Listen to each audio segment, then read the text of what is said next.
Tongyeong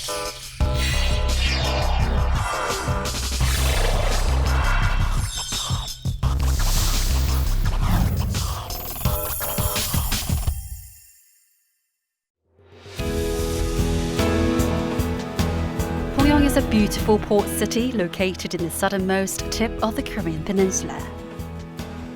It's the hometown to the internationally acclaimed composer Yoon Sang and many other artists. It was designated as a UNESCO Creative City of Music in 2015. Florian Riem is the CEO of Tongyeong International Music Foundation, which was established in 2014. He was the first CEO of the foundation and was reappointed for the second term. He began his music career as a cellist, then switched over to become a chief marketing officer of a music foundation.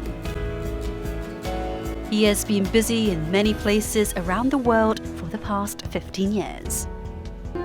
With Tongyeong's music assets, he formed a global network with Germany, the United Kingdom, France and other nations, and is nurturing the Tongyeong International Music Festival so it can become an internationally prominent event.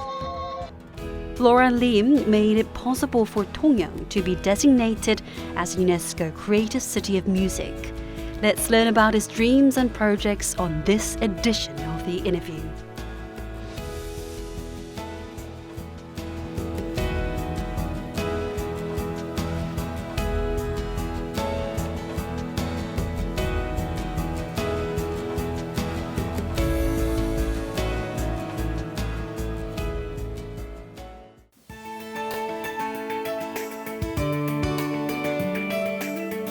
Hello and welcome to the Interview. I'm your host, Park Sung-hee.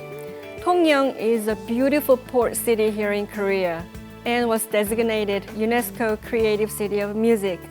Today's guest is a man full of love for music and the city. It's my pleasure to welcome Florian Riem, the CEO of Tongyeong International Music Foundation. Hello, nice to meet you. It's a great pleasure to be here again, and thanks for having me. Well, you have been active in various cities, and Tongyeong is very special to you. So what makes Tongyeong attractive for you? Tongyeong is a beautiful city. The islands, the ocean, the atmosphere, the markets, and the most beautiful concert hall in Korea. Tongyeong is now the designated UNESCO Creative City of Music. Now, what does that mean? It's really a brand. There are now about 100 UNESCO creative cities in the world, 20 of them music cities on all 5 continents, some small cities, some big cities, and they all have a history of music. They have composers, traditions, festivals, concert halls like us. And for us, Tongyeong is an artist city, has been an artist city for many centuries. And the biggest name, the most famous son of Tongyeong, Lee Sang-yoon, was a composer.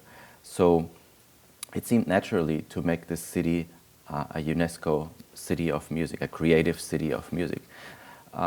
Anything that is related to music and that is kept alive, that is making for a legacy, and that is a driving force for the city of its artists and of its creative industries. Well, I understand you put in a lot of efforts and hard work to make the Tongyeong the cultural city. And what did you do to help in the process? Actually, my friends told me not to get involved in this because it was during the last year of my first contract. And they said, it's risky. If you get involved in this application, and if the city makes it, great. If you don't, if the city is rejected by UNESCO, it might cost you, we don't know how much. So Right. In the end, I didn't ask myself to do this. I was asked by the city. And then, of course, I couldn't say no. It was very hard work to write this application. We had very little time, and it is a very complicated process to do that. But we were successful, and in the end, I was really, really happy. Right. I was going to ask you, how did you feel when it was finally designated as a cultural city? They announced it, and it was just a really, really happy news. Tongyeong is a hometown to many talented musicians and artists, and out of many there is Unisang, and the internationally renowned composer. What is your artistic evaluation of him? Unisan is the most famous son of Tongyeong City, and he's also the only internationally known composer, classical composer of the past century. Unisan died in 95, so that's more than 20 years ago now. And when he died, he was really one of the top composers in Europe. He was played, his music was performed by all the major artists, by the Berlin Philharmonic, among many, many others. And there is no other composer in this country. And what's a little bit sad for me is that every country has their own composer. They make this composer's music their own. It's the people's composer. They love his music, and it's kind of a cultural business card, icon for that country. And in Korea, that is not really the case. So Unisan is turning 100. Well, he would have turned 100 this year. And this is a great occasion to really revive his legacy and to perform his music again and to look at what he actually did in cultural terms. He's the one who inspired to make this music festival possible, right? Is it?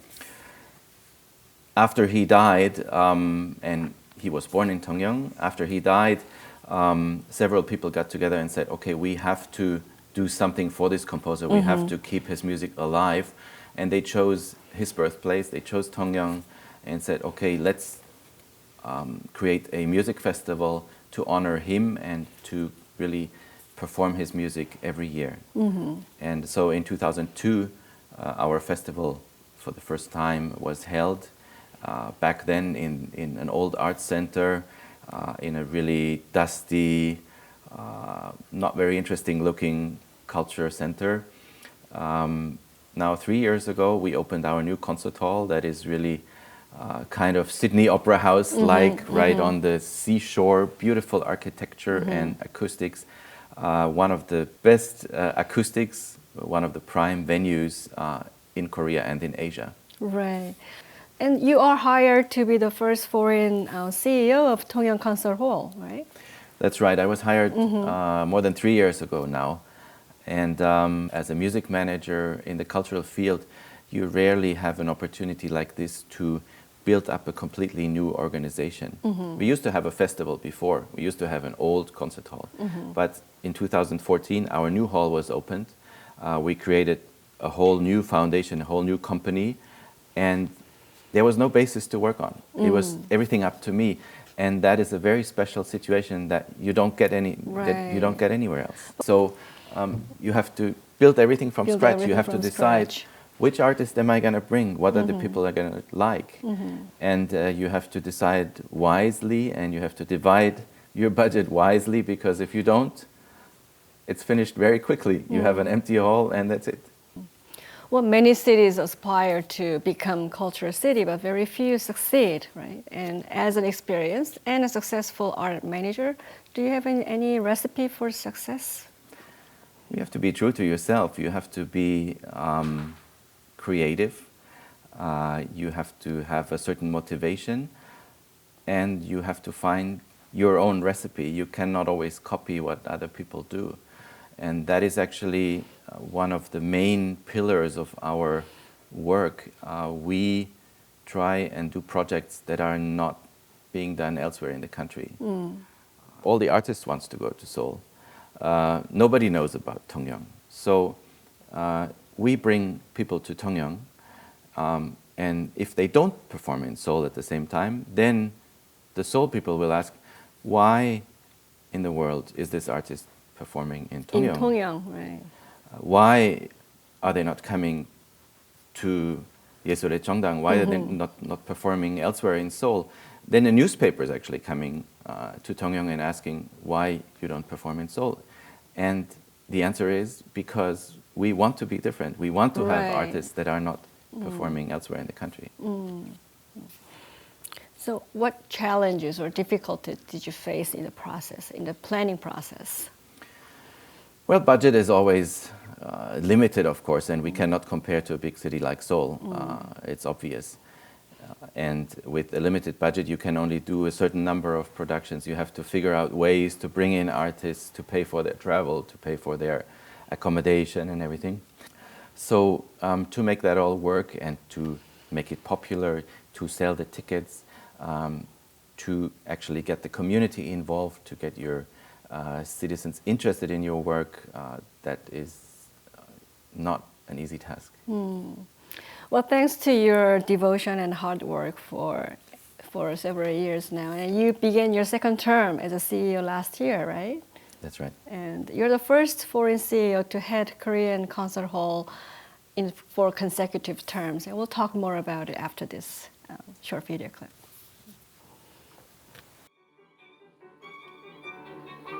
Unisang is considered to be the most important composer in modern music. Tongyeong is his hometown, and an annual music festival is held to pay tribute to his achievements. The Tongyeong International Music Foundation has planned diverse performances for this year. They reinterpret the artistic world of Unisang and are held to celebrate the centennial anniversary of his birth. Under the theme From Asia to the World, visitors can enjoy internationally renowned masterpieces at the Tongyeong Concert Hall for 10 days, from the end of March to early April. Unisang is the matrix of the Tongyeong International Music Festival. He is known to be a composer who showed his techniques by combining Western music with Eastern ideas and breathed in new life to music. The music festival takes place with the vast ocean as a backdrop. The Tongyeong International Music Festival commenced in 2002 to commemorate Unisang and his pieces. It is now considered to be the most popular international music festival in Asia. The festival expresses the spirit and music of Unisang, and it opens up new opportunities for young international musicians. Tongyeong is a creative city of music, and Florian Riem does his utmost to introduce the beauty and the infinite potential the city has to offer to the international audience. Significant performances will enrich the minds and souls of audience members and will continue on the legacy of a renowned composer.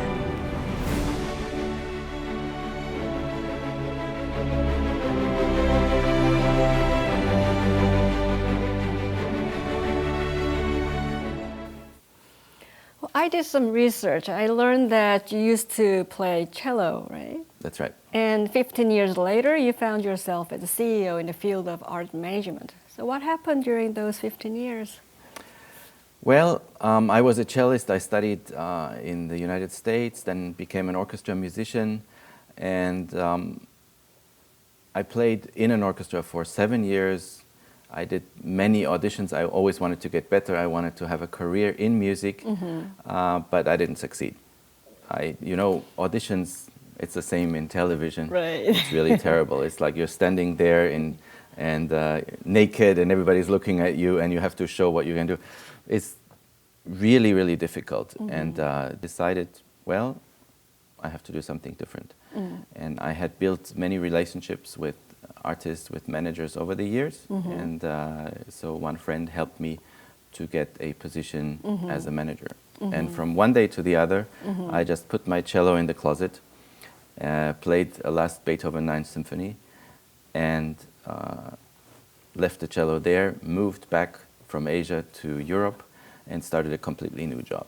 In Orchestra Ensemble Kanazawa in Japan, you were both the assistant principal cellist and the deputy general manager, right? So could you tell us about your experiences in Japan a little bit? I played in the orchestra for a long time, and after I left them and worked elsewhere, they asked me a few years later to come back as their manager. And I thought that was very interesting because it was, in a way, similar to what I'm doing in Tongyeong right now. I was the only foreigner in the whole office with all Japanese staff, and you bring a lot of new spirit in there, but you also have to adjust a lot to their ways of working, to understand what they want to do.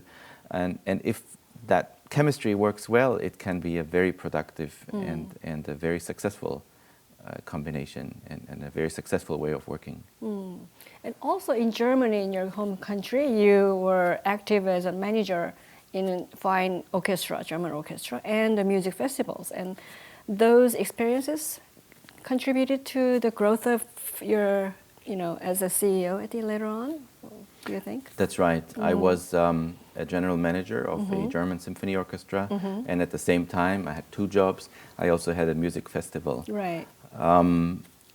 It's quite similar to, of course, the traditions, the way of dealing with people, with artists, the programs, everything is different, but in a way, it's not that different. The idea is basically the same. So when I arrived in Korea, I had quite a number of recipes in my book to apply. Right. And you are very highly regarded for establishing the strong ties with foreign musicians. And while your time here as a CEO in Tongyeong, what kind of activities did you concentrate on? One of the main issues for me was education. I think we're going to talk about that a little bit later. Right. The other thing, of course, as a foreign CEO, I should bring in foreign musicians and especially really world-class musicians that are not otherwise performing, that haven't performed in Korea. And I should bring artists that are difficult to get, especially if you are a newcomer on the market. If you are, like Tongyeong is, if you have a concert hall, a festival that is not internationally known, then great artists will hesitate. They would not know where it is. They will say, right? my calendar is full, I'm not coming. And you really need a network to make your organization known and to attract the artists. And only then they will come, they will be motivated to come, they will offer some great concerts, and they will also play at an affordable fee, which otherwise makes your life also very difficult. Right. So I believe your 15 years of devotion and experiences overseas are really the strong foundation for your current activities. So we'll talk more after this video clip.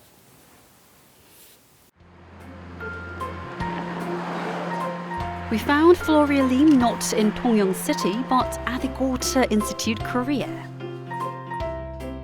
The Goethe Institute Korea was founded in 1968, and it is a cultural organization which is active around the world in promoting the German language and culture. This center interacts with many people, and it helps organize numerous cultural events for the betterment of cultural exchanges between Korea and Germany. The Goethe Institute Korea and the Tongyeong International Music Foundation collaborate and hold an assortment of music projects together. We can sense the trust in one another since they share opinions as they prepare for the 2017 Tongyeong International Music Festival. We realized it today, actually, looking back at the history, that the first cooperation was in 2007 when the Munich Chamber Orchestra came to Korea and they performed in Tongyeong.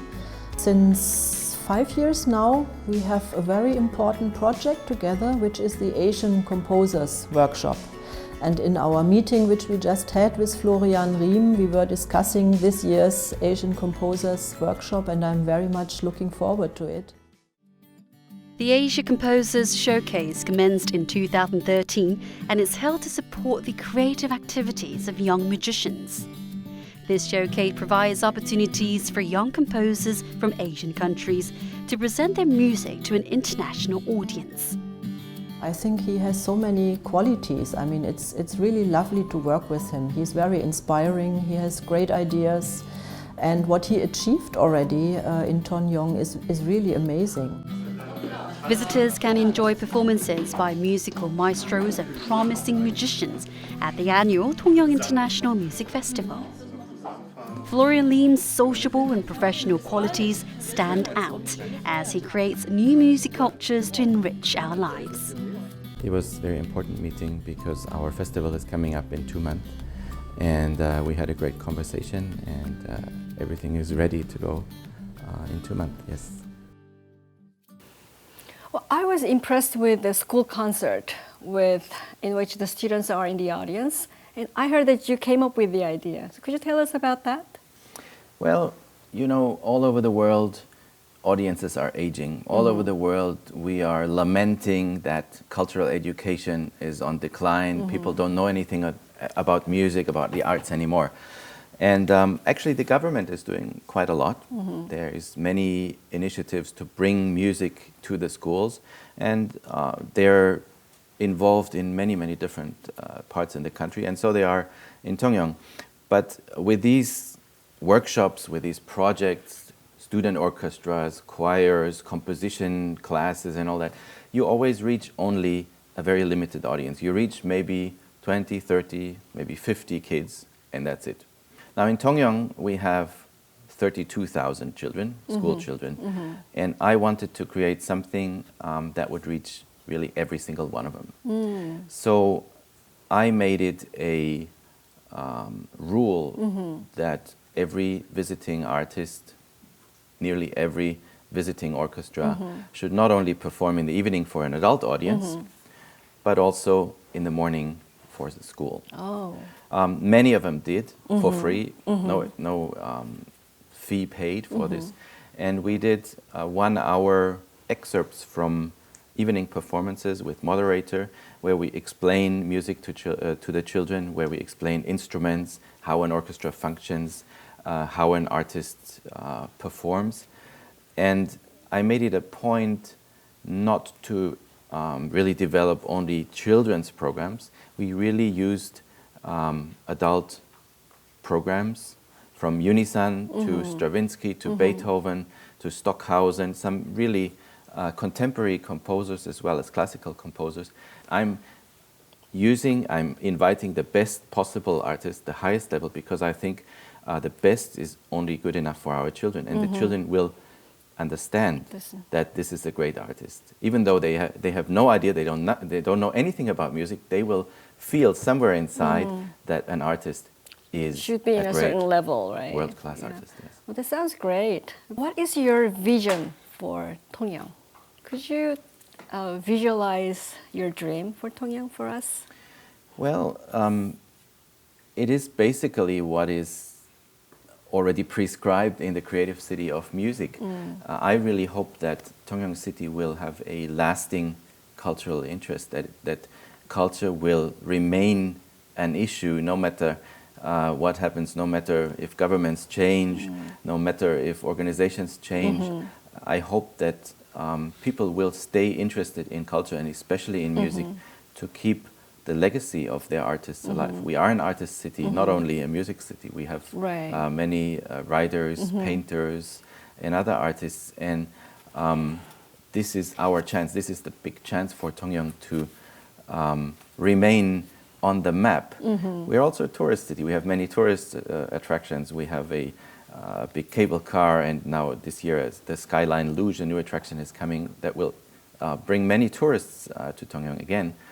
But for the city itself, for the community, I think if we can really remain committed to the arts, to culture, that will make Tongyeong a very, very special place, and I hope it will remain that way. Right, no matter what, right? That's right.